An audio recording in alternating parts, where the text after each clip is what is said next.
2004. aastal kaotas väike Karolin oma isa, kes oli Iraagis missioonil, olles ise vaid 3-kuune ja näinud isa vaid korra. Aasta hiljem loodi Karolin Illesari nimeline fond, et koguda raha tema perele ja kõigile peredele, kelle isad on missioonil hukkunud või haavata saanud. 2012. aastal tegin mina loo Võitmatu koos videoga ning koostöös Eesti Kaitseväega, et toetada Illesari fondi.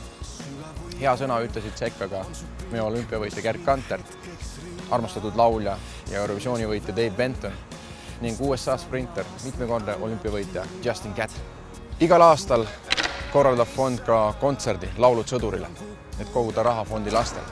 Sel aastal toimub kontsert 22. juunil Tartu Jaani kirikus, mida kannab üle ka ETV kell 7 õhtul. Tule sinagi kohale, naudime koos muusikat ja anname oma panuse.